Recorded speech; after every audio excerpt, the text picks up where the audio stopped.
Ouh là là, il faut que je fasse un saut en arrière assez important. C'est pas exactement la peinture d'ailleurs par laquelle j'ai commencé. C'est plutôt l'écriture. Et je me souviens très bien, quand j'avais 5, 7, 8 ans, 10 ans, dans ces périodes-là, avoir des cahiers d'écoliers, avoir le porte-plume, avoir l'encrier. Et c'est avec tout ça que j'arrivais à faire des dessins, à faire des improvisations, là, un peu de tous ordres. La rencontre déterminante, c'est celle de mon professeur de dessin. Et quand c'était au niveau du bac là, que ça se passait. Et donc, ce professeur que j'ai eu pendant toute l'année précédente. Et donc voilà, j'étais le petit génie là qui. Elle me donnait confiance. J'avais pas du tout le sentiment d'être un bon peintre ou un bon dessinateur. J'avais l'impression d'être un gangster, j'avais l'impression de la tromper, de tromper mon monde. Elle a fait en sorte finalement que cette passion du dessin soit vraiment accrochée en moi. J'avais pas dans ma famille des personnes qui avaient cette culture. Pour moi, c'était des révélations. J'étais pas vraiment avec le prof de dessin là. J'étais avec une artiste ou avec un artiste. Et c'est cette sorte d'engagement, cette sorte de passion qui m'interrogeait, puisque c'était au moment de l'adolescence, au moment où on se pose des questions sur son avenir, sur les choix que l'on peut faire. Et j'ai continué à travailler, mais par intermittence. Par intermittence, et je faisais très bien le constat. J'allais très bien dans ma tête lorsque je dessinais, lorsque je travaillais comme cela. Les moments où ça n'était pas le cas, j'étais pas bien dans ma peau. Je travaille surtout le matin d'ailleurs, à tête reposée comme on dit. Il y a une première phase qui est une phase d'expression. Donc je suis devant une feuille blanche. Et puis, voilà, j'essaye d'en faire quelque chose. Je dois dire que les premiers moments, qui peuvent durer quand même assez longtemps, ils sont pas toujours faciles à vivre parce qu'il n'y a rien qui accroche ou parce que je ne cherche pas à figurer quelque chose. C'est un moment d'expression et un moment de spontanéité. On est devant la feuille blanche comme on est devant le vide. Et petit à petit, l'impression se renverse. Et c'est un petit peu comme si j'avais un peu fertilisé la feuille de papier. D'ailleurs, vous pouvez faire une analogie avec le travail que je fais dans le jardin. À quel moment j'arrête cette phase. Je crois que c'est à partir du moment où je sens qu'il y a un potentiel ou qu'il y a des choses des formes qui m'intéressent,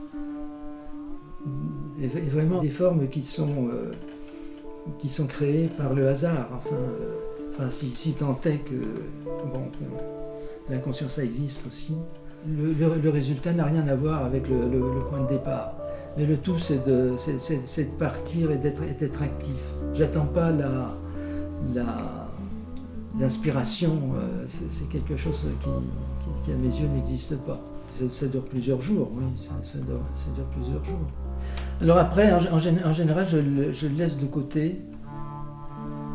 Je laisse de côté, il y a des choses qui me sautent aux yeux. Mais dans la deuxième phase de travail, je commence quand même à essayer d'interpréter ce que j'observe. C'est vraiment le travail de l'œil qui intervient. C'est mon travail que je fais tous les jours, que tu as vu les productions. Je suis incapable d'en parler. Par exemple, là, il y en a plusieurs là, qui sont qui sont en cours ils sont en attente, là. Ils attendent mon bon vouloir et je ne sais pas quoi en faire pour l'instant. Et c'est ça, cette aventure-là qui me passionne. Soit effectivement, le tableau finalement me convient, je le laisse comme ça. Ou alors je distingue à l'intérieur, dans ces surfaces-là, des formes ou des sujets que je trouve intéressants. Et pourquoi, qu'est-ce que ça veut dire intéressant? C'est des choses qui peuvent m'étonner. Mon outil, c'est un pastel gras. J'aime pas le pastel crayeux, donc j'aime ce pastel gras parce que c'est une matière. C'est une matière et puis c'est un bâtonnet et c'est comme un stylo, comme un crayon. On peut faire la même analogie. Donc j'ai ça et puis j'ai un peu les outils de la gravure, la pointe sèche, qui succède un peu à la plume. Ou alors il y a aussi quelque chose qui m'étonne toujours, c'est les cadrages. Ça permet de revoir complètement un tableau. Par exemple, si vous avez un tableau grand comme ça, et que vous pouvez chercher avec un passe-partout des choses intéressantes, et vous faites de belles découvertes, là, souvent. Découper quelque chose sur lequel j'ai travaillé, c'est quelque chose qui m'est... C'est un peu difficile, l'impression de tailler quelque chose de vivant, quoi. J'ai souvent des travaux qui se terminent sous la forme d'un triptyque. Et l'élément central est celui qui focalise le regard en premier lieu. Et l'intérêt des éléments latéraux, c'est qu'ils vous enferment et qu'ils vous poussent vers l'élément central. Je me souviens très bien du regard de peintre, je pense qu'il m'aime beaucoup, que j'aime beaucoup. Et tu devrais quand même essayer de faire des formats plus grands. Je trouve qu'on en dit autant dans un petit format que dans un grand format. Les grands formats, j'ai essayé à une époque. Enfin, j'ai fait des grands tableaux. Donc ça m'intéressait beaucoup pour la gestuelle. Et ce que j'observe maintenant, c'est que la gestuelle, je la ressens autant dans un travail qui est un travail de miniature. Et je peux faire un travail de miniature de quelques centimètres, de 3 cm sur 1,5 cm par exemple.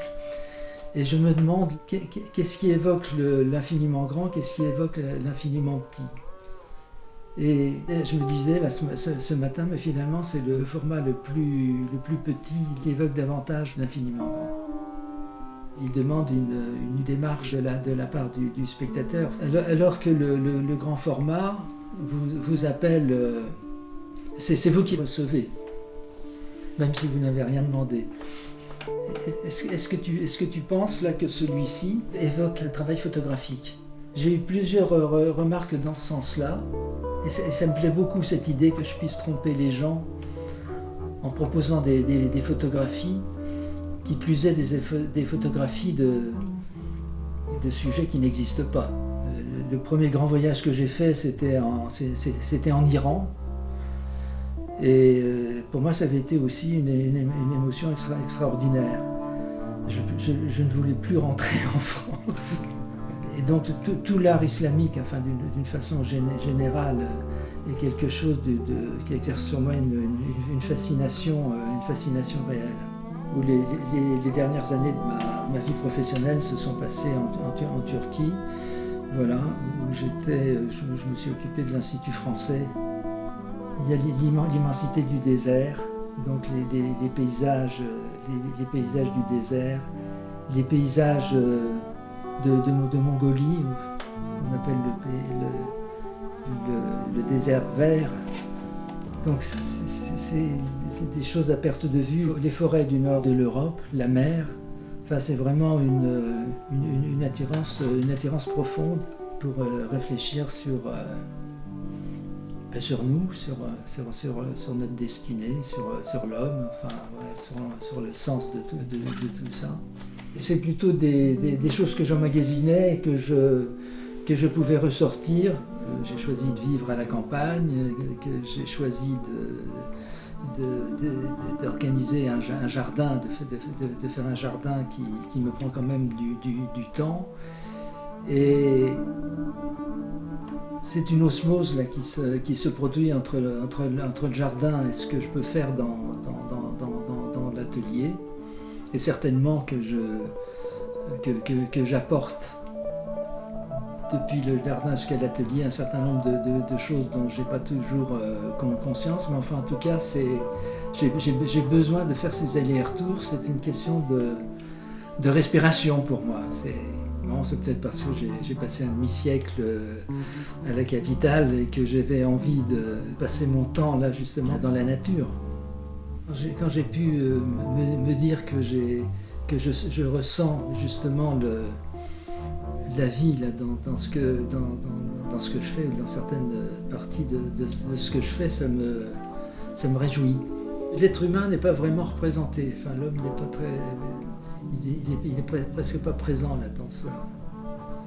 Ou il est présent dans des traces comme l'écriture, par exemple. Des calligraphies réinventées là, qui se... Enfin, le personnage, c'est moi. Ben si, en fin de compte, c'est ça. Si je dois le chercher, c'est... Ce qui me fascine, c'est la confrontation avec l'infini. Et cette confrontation, pour moi, c'est une fascination.